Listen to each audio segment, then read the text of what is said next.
Hi, I'm Sophia Louisa Lee, and thanks so much for joining me for another episode of So Zoom In, where I love bringing you people who are in the creative flow. Please hit like and subscribe. I greatly appreciate it. And I am bringing you right now an amazing independent filmmaker. All right. Linda Palmer, thank you so very much for joining me for So Zoom In. I am so grateful to have you as a guest. I'm excited to be here. Thank you. How are you doing today? Doing great. Awesome. Awesome. Now I remember when I first met you. It was a few years ago. It was for a seminar, one of those weekend things. And you were working on the cat movie, the show. Oh, probably cat decks. Yes, cat decks at the time. And I Mhm. remember being so inspired by you. Oh, And thank it's you. been so great to follow you online on social media. And Uh-huh. now I have you as a guest on my show. So thank you so very much. So I have to ask, what got you inspired to pursue filmmaking? It's sort of a weird story. I never really spent a lot of time watching movies when I was younger, but when I went to college, I went to college to be a journalist, and so I was studying journalism, radio, and TV. And I saw myself on camera, and I'm like, no, I don't want to do that. So, but I did love writing. I did love telling stories. And so I started focusing on that more. And then I just started taking some writing courses. And eventually I started by making a film. What kind of film was it? Well, it's called Look at Me, and it's the first film I ever did. I actually had optioned several other projects before that, Oh, wow. and we were trying to get them made. I had a production partner at the time. His name was Todd Wade, and so during that time when things were set up, we had some extra time, and one of the guys that I had optioned his project, October 30th, his name is Patrick Holzinski, just a great writer. I reached out and I said, hey, do you have anything else that, deals with this kind of thriller film they were looking for? And he had this script, Look at Me. And so we did that. So it basically was the first full feature I did. And it actually was in every blockbuster Wow. when it Was released, which was crazy. so when you did it, did you take on the role of producer and other Yes. roles as well? Yeah, I was the sole producer on it. That's huge. That I Yeah, mean, that's I like to say that I went to the school of filmmaking by making a film, as exactly. opposed to, like a lot of education. I had taken some courses at UCLA Extension, Mhm. and obviously I had the radio and television experience in a community college, but it's not, that's not a lot of experience. And I really consider myself more of a writer. I definitely was not interested in directing at the time. I was more interested in learning producing, and that's why I had my one partner, Todd Wade, who I was working with, and he was more interested in directing. So it was like I produced, he directed, and it was a fairly minimal piece in the sense that it was one big location, because it was about a girl that is a website model, and she's abducted, and it's about how she has to reach out to her fans and to let them know that she's missing, and so they'll look for her, right?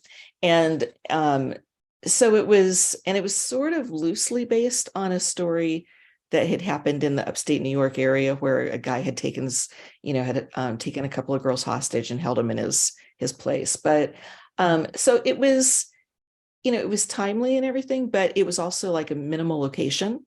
So it was a Right. little bit easier to do. There were a couple of exterior shots, one in a store and another one in her house. But for the most part, it was all in one location. So I didn't feel as like it was as daunting as it could be. What's so amazing is you did it and then you kept going. You kept making more movies. Yeah, yeah. It's interesting because at the time, Todd also edited it, and he had a lot of the equipment. He had grip and lighting equipment, and he also had a camera. So we had a lot of the stuff that we needed to do it. It was just more of, pulling a team together and raising a little bit of money for it. And actually, Todd had a distribution deal. So that was really remarkable, for basically me as a first time producer.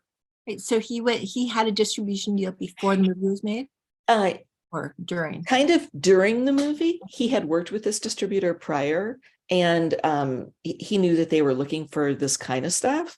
So he reached out and they were interested in it. So yeah, they basically came on board. Actually, it was before we started, because they had made some choices in casting that I didn't necessarily agree with, but and I think that that's, some of the things that are a little negative about that particular project. I think that it could have been, I don't know, it could have been better had there been different things. But at the time, we were trying to appease them as the distributor and involve them in the process. So what is it like now working with distributors? Well, a lot of the stuff I've done after that, I've found distribution after the project's done. So it really, like, all of the creative control of it is with us until it's done, right? And then we've tried to find a distributor with my other projects, and all of them have distribution, other than the shorts. But shorts aren't really, that's not really a path for a short, is to get distribution. I mean, there's some other ways that you can get shorts out there to market them, like putting them on Vimeo, or, I think that there was another place, Shorts TV. That was another outlet for shorts. And they actually handled one of mine at some point. But yeah, so anyway, we found distribution afterwards. So Okay. So you're still writing, right? yes, There still anything- writing. And I ended up going to Screenwriting U and doing their masterclass, their pro series and their masterclass. So I feel like I'm a more well-rounded artist now, especially since we've been doing more documentaries. We just started doing them during COVID. And so we bought equipment. We bought a Blackmagic camera. We bought lighting equipment and sound equipment and things like that. So really, I mean, it sounds stupid to say this, but we learned on YouTube. Like, we're sitting at home watching YouTube on how to use our camera, how to set up lights. Brilliant. I love it. And then we just started doing it. We just started, going out and filming a person here or there, for interviews and stuff. And yeah, we did our first the first documentary that we're working on is a docu-series. It's called Halloween Obsessed. We love Halloween, so we figured we'd do something that we had an interest in, so we keep our interest. So yeah, we did that. And the first one is called The Misconception of Witches. That's already on Amazon and Tubi and a bunch of other places. And our next one is Haunted Attractions, and that's coming out this year. So how exciting. So when you do one of those, how long, usually what's your time frame from start? Well, it was really weird. I mean, when we did the first one, we had never done a documentary before. So it was really a learning curve. And one of our producing partners, she had worked for PBS and she used to buy documentaries. So she had a lot more experience with it. And so she was really involved in helping put the script together. And then, we also did the editing as well. So that one, the whole process took probably about 9 months to put the witches together. And then when it came to Haunted Attractions, obviously we had learned a lot more by then. And so we had that one put together probably within 3 to 4 months. Oh, that's pretty fast. Yeah. So, a lot of it in documentaries is acquiring the footage, the interviews. These are 40-minute shows. So, it's not like a feature length or anything.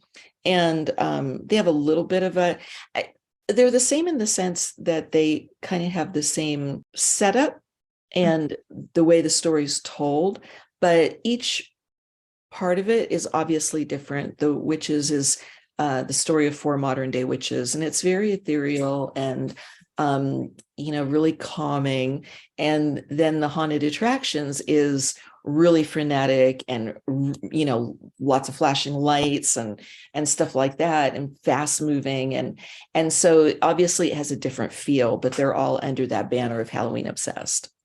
How many more do you think you have under your belt for that? Oh, I mean, we have at least 4 or 5 more that we've, Right. done interviews for. We're in the middle of post editing on paranormal, which is one that's more set about mediums. We actually have a 2-part series with paranormal. We have one about mediums, and then we have one about paranormal investigators. So yeah, those are a lot of fun. I think that those are probably going to do a lot better than most of the series because a lot of people like paranormal, right? Like it's just it's a big audience that's out there that's interested, and there's a lot of paranormal shows. So I think that they'll do better. It's kind of like witches, anyone that is into witchcraft or Wicca or anything like that, that's a lifestyle. Like that's how they live. So that can play all year long, which is why I think it's doing so well right now. But the other ones really are more like, especially haunted attractions. That's really, Halloween centric. And I think that that's more of a seasonal thing. It'll do better around the holidays. Oh, that sounds like so much fun.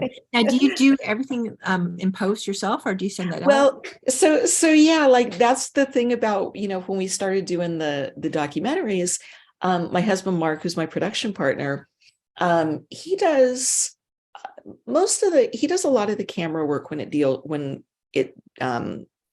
we're dealing with the black magic. But we also shoot with our iPhones. So we use our iPhones we have like the 12 Pro, and we're going to upgrade into the 13 or 14, but we use those for an additional view.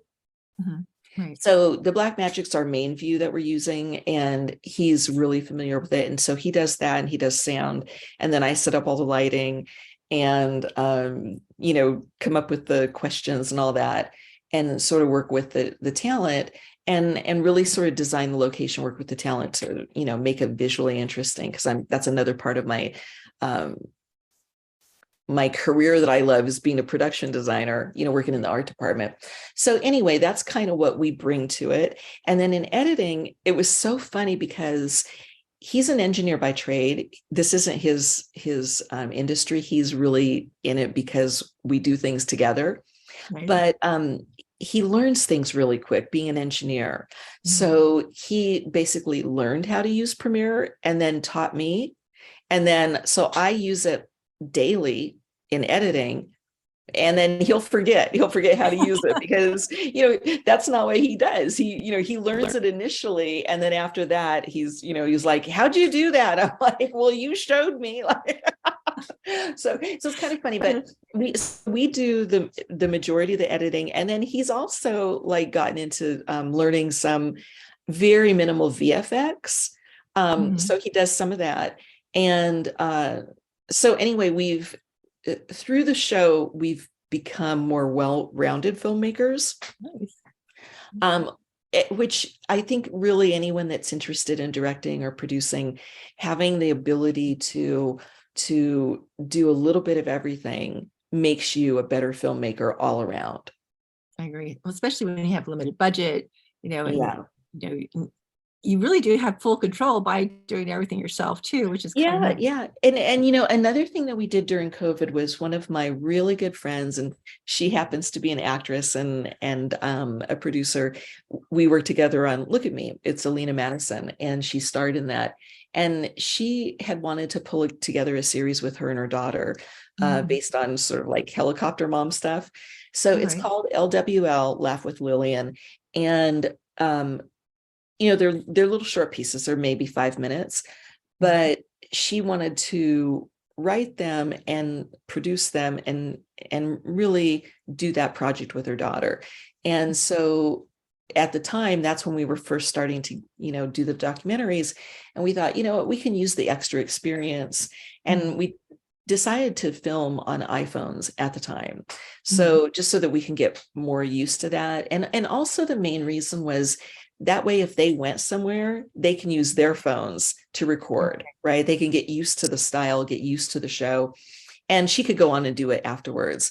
So really we made the decision to do that. So a really good friend of mine, Christy Maga, who's also an art director and a branding maven and all this, she also is a still photographer. She and I shoot it and design it, and I help Alina produce it, but it's really like Alina's written the stories and Mark does the sound on that. And so we do a little bit of the editing. So those two things between the docuseries and the little web series have really, in like the last couple of years, just given us a different skill set, that we didn't have before, that we were paying for. So to go back to your question about what we're doing in editing or in post, really we do everything up to the editing, and then we'll hire someone to do score and someone to do sound design. And then I usually still have my editor, who I've worked with forever on all my projects, sort of do a finesse cut on the on our final cut. So Right. he'll go through it on the docuseries, and he'll do like just kind of clean it up a little bit, and really it's not necessarily even that. It's more like adding more visually interesting cuts, because that's what he does all day long. He's an editor, right? And then he also creates a trailer for us. So Oh, that's great. I think that's so inspiring, because when people say, oh, I can't do that, or I need to find someone too, but to just really take the initiative and make it happen. You taught yourself how to do it, and you surround it. So you're really building a great little community. So if someone approached you and said, hey, Linda, I need help with producing this little project or editing, would you be open to something like that? Or it's interesting. I'm actually writing a book now on how I produce, right? And really it's a look at my whole process of producing a film, start to finish, whether it's a short, feature, web series, whatever, because I go through all the same steps every single time. And really I hope the book gives people, like you say, people that would like help, right, and doing their films, because I can't help everybody, right? I don't have enough time, and also I might not necessarily love the project like they do. It doesn't mean it's a bad project. It's just I might have the level of love, and it takes just so much energy, as you've done stuff to do a project, that it's you really have to be 100%, more than 100% in it, for those times that it's really, really hard. And it does get hard, especially in independent stuff. So, if I'm in love with someone, and I have been in love with people's projects that they brought to me, and I've helped them. Carbon dating is a perfect example of that. One of my best friends, Sophia, her sister, Amanda, knew that I had just produced Our Father. I don't know if you know that film with Michael Gross. It's a wonderful film, by the way. Thank you. And yeah, it was phenomenal. We did just real quick. We did Halloween Party, my husband and I. That was our first feature film together, and it's just this kind of haphazard comedy, sort of raunchy comedy, but it does have a nice point to it. So anyway, we go from that to Our Father, which is a short film, and people are just like, what the heck? Like, it just didn't make sense. People are like, two totally different films. But anyway, back to the point. So Amanda saw Our Father, and she wanted to know if I would mentor her, just on one episode of her series. And I was a little more partial to helping a friend, like right, yeah, my best friend's sister, right? And I knew her, so I was like, yeah, let me read it and see. And her series really it's about two baby boomer women awkwardly aging in a youth-oriented society, which is funny anyway. Right. like there's an audience, the audience right away, right? And then she had created the series for her and another actress that she knew, as an acting showcase, right? But she had written it, and she also wanted to learn a little bit how to produce, but I think she just wanted to do one. And they range from like 4 to 6 minutes, each one of them. There's 9 episodes altogether. We like to say you can binge watch it in less than an hour. Binge watch the first season in less than an hour. But anyway, so she wanted to do one of them, and I thought, this series is incredible, You know, each one is so well written. She's a really, really great writer. And the chemistry between her and Marcy Barkin, which is her sort of co-star in it, is real. The chemistry is just off the charts between them, right? Right. And so I encouraged her. I actually said I would be interested in helping her produce the series. And then I really encouraged her to actually try and do the whole series instead of one, because I felt like, first of all, she wanted to build a community around it. She wanted to build a following. And it's really hard if you do one and get people excited, and then it takes a long time to come up with another one. And unfortunately, in production, you know, lots of different things can happen, and they might be haphazard or sporadic in their release, and you can lose momentum and all that. So she agreed. We did a budget for it. It's quite a bit less when you can put them all together and do them. So we put that together, and she filmed in 3 different production periods. Her first one was like 2 days at her home, where all of the stories start. They start with the 2 ladies on the couch, and they're talking about whatever the thing is that they're going to be doing. And then it's sort of like they daydream, and then they go somewhere. So they, in their daydream or in their, you know, travels, they go and they do something. So that was, we did that in our second part of shooting, which was the location shooting. And then we followed up with a third 2 days of shooting in a studio. And that was stuff that it made more sense to be in a studio instead of getting those type of locations that we needed. So really what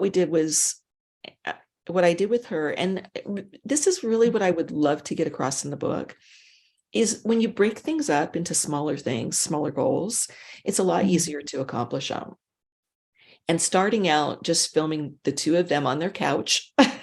So the biggest challenge was the makeup changes and the costume changes, and keeping track of that, right? So they have a scripty and a DP and all that, and, you know, the costume people and makeup people, but that went really fast. It went really smoothly. And then they had a base to start with. And then, so she kind of watched me, and I was showing her what I was doing and giving her little things to do. And then in the second part, the location one, pulling all that together, we both did it, right? And then in the studio part, I really let her do everything. And then if she had any questions, she could come to me, so that she learned a little bit more each time. And another thing she was really reticent about was directing. She really had no desire to do that. But I said, I really encouraged her to do it, because she has such a strong voice, and it's coming through in her writing and clearly as an actor. But I thought, you know, you should take that voice and you should show it in directing. So really the series is co-produced and co-directed by us. And really, when the scenes are on anybody but her, she's directing it. But when it's on her and Marcy, then I'm directing it. So it was just a nice, first of all, it's one of the things I've done I'm really proud of. It's really, really awesome work. If anyone wants to see it, it's at carbondatingseries.com, all the episodes and links to her YouTube. But it's just a great series, and people love it. It actually, the year that the Emmys started recognizing web series, it was in the process of going through that. So that was really unique for her to go through, to have that whole thing, and then to be able to submit it for Emmy consideration and be in that process. That's so wonderful. I love it. So many opportunities are available for pretty much everybody or anyone who wants to learn. You don't have to go to film school. You don't have to, go through the grind. Yeah, I didn't go to film school. I mean, I didn't go to like UCLA, or I went to extension at UCLA, but I didn't go to like, say, a dedicated film school. I took Dove Simmons' 2-day film corp. I think it's called the 2-day film school, but really he's a line producer that worked for Roger Corman, for many, many years. And he just is a like, by the book, this is how you do it, this is how you get it done. It's not necessarily about the creativity, although he does talk about that, but it's really about, you have this much money to make a film and this is how you do it. And it's from that line producer point of view. And he's really stark and honest about, if you spend any more money than what you have allocated, then you won't finish the film, because you have to take it from somewhere, unless you're going to raise more money, but then you're not sticking in your budget. And so he's like, if you want to make a $5,000 film or a $5 million film, this is how you do it. You can apply this to anything. And I think that, I had gone to that, and actually lots of people have, like, I think Spike Lee, Quentin Tarantino, they had all gone and taken this 2-day film school from Dov Simmons. And then they went out and made films. There you go. So obviously it's very inspiring, but yeah, I think that when you, part of the problem is when you arm somebody with knowledge and they don't quite know that they're not supposed to be able to do it, then they just do it anyway, right? Because they don't know they're not supposed to be able to do it. Right. Well, why not? Just go out. Exactly. And that's, I think a lot of schools are like, oh, you need this education and you have to learn this and you have to learn that. And it's like, it probably helps. But clearly it's not mandatory. Right. Right. You're thrown in the swimming pool. What are you going to do? Right? Exactly. You're not going to drown. But the thing is, you know what, like, I really feel like anybody can make a film. And these days, especially with YouTube, and I say this with so much admiration now for what the program, for what the platform does, but then for everyone that puts knowledge on it, right? I used to kind of laugh at my husband because I'd be like, what are you doing? He's always watching YouTube. He's like, I'm figuring out how to change my whatever on the car, or I'm figuring out how to, fix a faucet. Right. Like, because they have all these great how-to videos, right? So I'm like, that's so weird that people would go and watch something on YouTube. Right? Yeah, some kids only watch YouTube. They will not watch TV. I know. Well, it's so funny because, as you know, I'm actually trying to build our YouTube channel. You're doing great, by the way. Thank you. So you too. You have a great channel too. But I think that when you focus on content, right? When you know what your content is, and you're really targeting that audience, then, and this is what you find out the more you research and learn about YouTube, is the algorithms and everything are so powerful in that platform because it's Google. Google owns YouTube, right? And so Google is the most used search engine in the world, and YouTube is second for things. So you're talking about there's so much information going in that once they have enough information, they will find your audience. And they say it takes about a year. It takes about a year. It also takes at least 100 pieces of content for the algorithms to work and for people to just start, for them to be, referring it to the right kind of people that would watch. So yeah, in the future, we are focusing more on documentary work. That's what we want to do in the future. And I love documentaries. Yeah. I love, yeah. And so much to cover. Yeah. And what I love also about it is people are watching a lot more documentaries, and they're, they've gotten so much better than they used to be, which goes back to what I was going to say, with the advent of everything, whether it be YouTube, whether it be using a phone, whether it be, looking and being able to see exactly what you need to do for this particular situation, you can learn to make a film. You can learn to make a short, and everyone should start in the shortest concept possible, right? Whether that's a web series, whether that's just a little short film, whether just anything to get you used to using that, right? And telling a story, and then just kind of move up from that, So our goal in the future is to get the book written and published and out this year. What's Or the name of the book? Oh, well, right now it's Shooting for the Stars. Oh, I like that. Okay. Yeah, a film producer's guide, but I'm not sure it's going to stay that. But anyway, I like that title. But um, and it's really like exactly what I said, my process on every single film I've made and how I've done it. And I think that what it does is it sort of demystifies the process of making films, because some people think it's really hard, or it's, it's really sort of overwhelming, to think of the whole thing. And so hopefully this will help people just manage it better Right. and sort of take their dream, figure out how to do it like reasonably, and then manage it, right? Right. So, but there's all kinds of skill sets, right? And a lot of people have some of the skill sets, but not others. And that's why it's great to partner with people, or, to share responsibilities. And film, the great thing about it, as you know, it's so collaborative. Everyone brings something to it. So Great, right? yeah, you don't have to do it yourself. It's not about you individually having to make a film. I mean, there's people out there that do that. There's nothing wrong with that. But it's not the norm in filmmaking. Usually in filmmaking, there's a team, and everyone in the team brings something. Which is nice. And it goes back to all being on the same page, even though you have different skill sets. But like when you talked about the casting for your first movie and you weren't really happy, how just by that one thing, it really shifted the dynamic for your experience. Sure. So how different it would have been had you really been on board with the casting.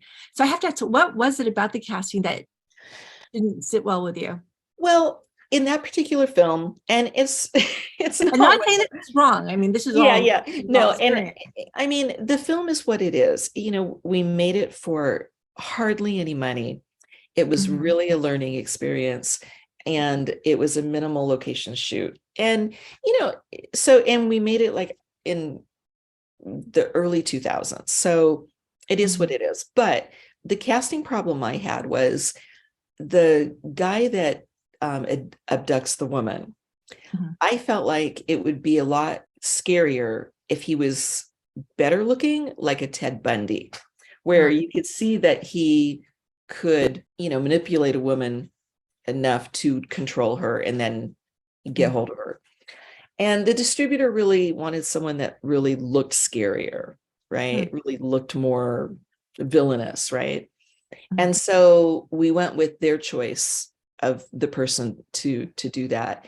And it was an actor, Jeff Doba. He's a great actor. It has nothing to do with his skill as an actor. It wasn't about that. It was really, for me, about, I think that having somebody that was like a Ted Bundy would have made it would have made the film different. And that's kind of the way I saw it. And so, it sort of made that casting choice made it more of like a caricature, and so that was one thing. But I mean, there were other things. There's, other actors that, aren't as seasoned, and, Well, it's so interesting because I know actors, and I've done quite a bit of acting myself too. We get so sensitive, thinking, "Oh my God, what did I do wrong?" Or "I could have done this better." When it really is that vision you have in your head of what you want to see. So it's not about you, the person. It's and speaking from that point of view, really, if you think about it, whoever the storyteller is, whether it's the director, the writer, the producer that decides they're going to put the film together, they have an idea of what they think that film is, right? And so from the very first time you see a headshot, when we're doing casting, it's like just going through, and it's like, no, that's not, oh, this maybe, right? Maybe, not really. And that merely is based on looks. Like, what do we think the character looks like? What does the character embody, right? And so that has nothing to do with the ability of the actor. I think that, a lot of actors have very similar abilities, and then there's some that stand out, right? But that first part of selecting is really just about that image that you have. And so that goes to the image I had of, I want Ted Bundy and they want, you know, a supervillain. Okay, well. Right. And you have compromise and, you know, Yeah, and everything's a compromise. Everything's a compromise, you know, but you know, the other, I think on that particular film, maybe one of the things that I would say is one of the challenges is we had minimal time to shoot it. So it was shot in a way that would be easy to edit, right? Where we get the coverage, we make sure we have the coverage and we move on. So there's not like a lot of creativity. I mean, there is creativity. I'm not saying that that wasn't part of it, especially because Todd really knew his craft. So he could do things, and he did some things that he felt like were creative, but he was less likely to listen to somebody else's input on creative things, because he didn't know how much time that would take away from what we had. And there was just like one specific example was our cinematographer had suggested using a different, I think it was a different type of equipment that would have been a little bit slower to use. And yeah, it would have been cool, but it would have taken more time. And so going with other shots that aren't as creative, but you can have more shots to work within the edit, which Todd was editing, it's creative choice, right? You have one thing or the other. So I think that, like, I worked with a director one time that was also a storyboard artist, and because he was a storyboard artist, he knew what he wanted to film because he drew it on the frame, right? And so if you know that's what you want that, you're not going to necessarily go and get other shots that could, you know, be used to cover that scene, or not even that, just used to cover the scene, because you're not going to edit that way. You want it. And I think that, famous director Citizen Kane. I can't who might not George, I know who you mean. Geez, I can't. Orson Welles. Yes, Orson Welles. He was so specific about what he wanted to see in a shot that he literally, everything was storyboarded to a T. So he didn't ever shoot outside of that. And that left the studio, the editors, very little room to work, you know. So his vision was exactly what you saw, you know, whereas like in a lot of the stuff I'm doing, I don't necessarily have a really specific way that I think the story's going to get there. I cover the story in a lot of shots, a lot of different angles. And as a director, I usually do like maybe 3 takes in one setup and another 3 takes in another setup.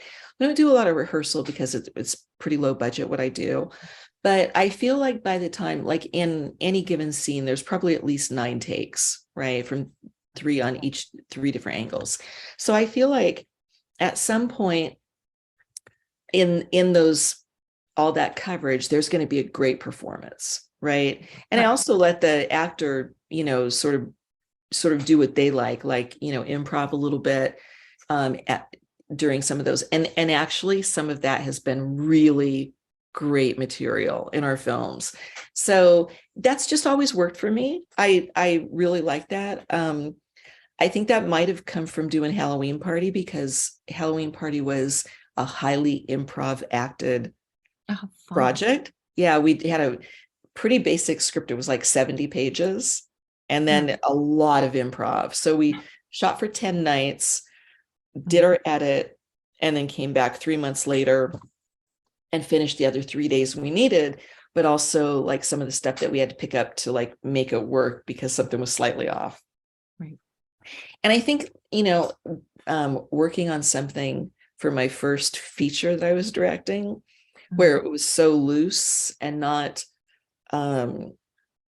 my very specific vision that I wanted to see, that just opened me up to being a director that allows a lot more to happen, right? I think it's great. Yeah. Yeah, I mean, going from that to our father was storyboarded, like the whole thing was storyboarded, but not, I didn't, I originally had drawn it, but then what I did, because we shot it in my producer's house next door, who was clearly also our neighbor, but we used, it's all in one bathroom.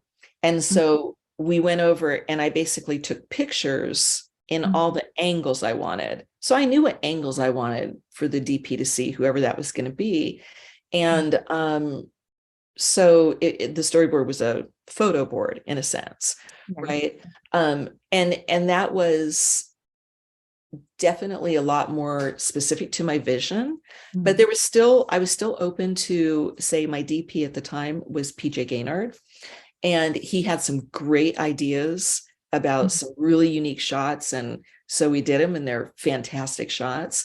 He also really encouraged me to bring like a dolly in and add movement to it, which added a lot. I hadn't really seen that in my mind.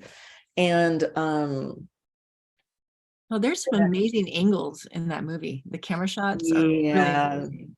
Yeah. Did you submit that to film festivals? Yeah. Yeah. I'm so frustrated with that because everyone that's seen it has been like, this is such a great film. And it should have done so much better. We entered it in probably 80 different film festivals. It's not cheap, by the way. It's not. And the majority of them were Oscar qualifying fests, the Sundances and all of that. And it's really difficult to get in those kind of festivals. And that was really like my birth of learning the whole festival side of things and really how to market through festivals. And yes, it's nice if you can get in, but most people don't, and so why peg your dreams to something that is probably not going to happen, where there's a lot of, you should definitely try. And believe me, I try on every film, right? Because if you don't buy the ticket, you're not going to win the lottery, right?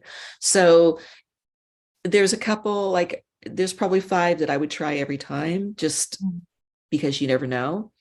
Festivals are really, it's a crapshoot because it really depends on who's judging, right? It also depends on what their focus is or their theme is for their festival, which might not fit what you've done, right? And of course, they don't say what it is. They don't. So you're kind of stuck, but there are ways that you can achieve what I think is important for festivals is for you to have your work seen and to network with people that you can do more work with, more of your peers. And also, I mean, you want to win awards, you want to become, you want an award that showcases your acting or acknowledges your acting or your producing or your directing or whatever. So, if you win or are nominated for those awards in whatever festival, you've beaten a bunch of other people that were in that festival, right? It may not be as many people that are in Sundance, but it's not like there's only 3 people in a festival. All festivals show between 50 and 100 films, right, on average. So in that you have risen to the top in whatever you've won in, right? And that's important. And then people like to work with people that have, that they're award-winning filmmakers, or they also want to work with people that they know will market their films and market their abilities. So like if take an actor like Michael Gross, or any actor for that matter, they're going to be more willing to work on a short if they know you're going to try and take it to festivals and do something with it, right? Okay.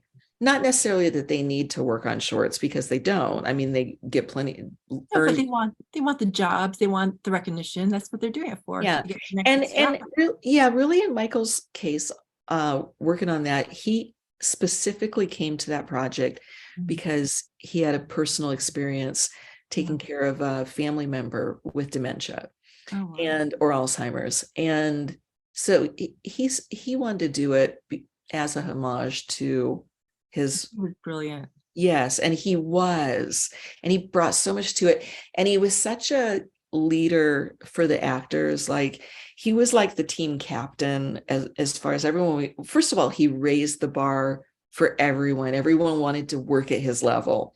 Right. So that's especially the actors, right? So there was just and he's so great with sharing and advice and stuff with actors. So he was really, really great on set. Now he's also in that dating show. Carbon Dating, he is. Okay, so And it's really interesting because you go, why is Michael Gross in a web series? because he wants to act and he wants to work on his career. It's funny because I think that Amanda, who's the creator of Carbon Dating, having me mentor her, especially coming off of working on Our Father, she probably thought, well, maybe we could submit Carbon Dating to him, and since he knows you, he might be interested, right, in this character. So I was like, we could try, but it's not really likely because, I mean, we can try, but it's just, he's doing a lot of other stuff. And really, the reason that people might do something or not is if you offer something they haven't done before, right? Mm-hmm. That they might want to learn. And so in that particular case, that web series is designed as an intro to a sitcom series, which she's written, and it's a fantastic series. And obviously, Michael Gross did Family Ties forever, and he's a TV star, right? Uh-huh. And so she actually talked to him about coming on board as a writer producer on the series. Wow. Okay. Right. And I think that was more interesting to him because he hadn't done it. He was a producer and had input in the writing and input in the story. Right. And so, if you can offer something different like that, then you have a better chance. But yeah, his manager was less than interested in him being he did not want him to be in a web series. That's just that you have to ask. You cannot be afraid to put it out there because you never know. And then it becomes a negotiation deal, and it's like this or that. But, you have to do it. So, and just because it started because of you, and so you look at the people you are influencing and inspiring. So, and that's what being an artist is, I think. Yeah, I think that, over my career, I would say there's a couple of things people take away from working with me and meeting me, in the whole process. Number one, they're really inspired to do something, right? Because they see I've done something, and they see, I break down the path, and I just make it not as, I think some people try and make it like this thing that can't be done by anybody but the few, right? I know. And it's just not like that. Now your craft can be so much better if you hire the best people possible, right? And if you always work up, right? If you have the best people on your show, like for having so Michael did Our Father. Then the next thing he did was he did a feature film with me called Last Call at Murray's. Now, we had thought of him in the one role as Bennett, and then he actually liked the lead role of the bar owner, Murray. And that was a different role. He hadn't played that role before, that's why it was more interesting to him. And so when he said, I'm not really interested in the Bennett role, but I like the Murray role, then it was like up to us. Do we see him as Murray? Right. And so the team really did like him as Murray as well. And so we cast him. And then John Savage ended up being Bennett, which they make a great, and there's this like relationship between them that comes out. So it was kind of nice. But that was the second thing I did with Michael. And then I did carbon dating the web series, and he came on board. So, but again, on all of those, in each of those moments, having Michael there like elevates it, right? Or having someone really good in whatever their job is really elevates it. And so that's great. Anyway, so inspiration is the number one thing that people like take away from me. And the other thing is, if I set a date for something, if I say no, okay, we're filming this date, they're like, oh God, she set a date. Oh my no. It's happening. It's happening. She set a date. That's so all of my partners, anyone I've worked with, they're like, oh my God, she set a date. Okay, focus, guys, right? It's time to make it happen. But you know what that is? It's a commitment. Yes. It's a commitment, right? And if you don't have a commitment, if you're just talking in generality, oh, we'll do it whenever, when we do this or when we do that, then it's really easy to put it off, and you have to give yourself something to work towards. Now, if you're absolutely not ready when that date comes around, then it's not very smart to do it, right? But I think that like with Kickstarter, the crowdfunding site, they used to have this thing where it was an all or nothing. If you didn't get all your money, or you lost it. You didn't get any of the money, right? Yeah, that's terrible. And so people really tried, especially if they were close. Then they're really trying to get those last dollars so they make it, right? So it's a bit like that, you have to work at it, at anything, but I think you have to give yourself things that you're going to go for and try. The main thing is you're doing it, Linda, and I'm so proud of you. And I find you very inspiring. And I know you're inspiring so many people out there. So I'm just so grateful to have you as a guest. Thank you so very much for your time. Oh, no problem. I look forward to seeing you on your YouTube channel, Linda Palmer with Runaway Productions. Subscribe, people, subscribe. Thank you so much. Yeah, obviously there's a ton of stuff there. All my projects, all the short films are there. As the channel grows, we'll be probably releasing our films there as well, but the feature films and stuff. But yeah, it's just a great way to keep working as well, right? And just keep producing, do something. That's the biggest thing. And you're doing it. And so are you. I mean, just, building the knowledge base, right? From everything that you do, that you're learning from, you're sharing that's doing something. You've stepped out, you've produced something. Now you have a channel and it's becoming viable. There's so many fascinating people out there. And I love people who just say, okay, I'm going to do it. And they just do it. No excuses, and that's what we have to do. Exactly. It's like, you're an action taker, it's like, and you're making it happen. And more people, it's like, enough with the words, write it down. Let's turn it to let's do it. It's funny that you say that, because I think that, starting from the writer and the story, I think even a lot of writers, they get hung up in, I want it to be absolutely perfect. Right? Yeah. If they knew how much it changes on set.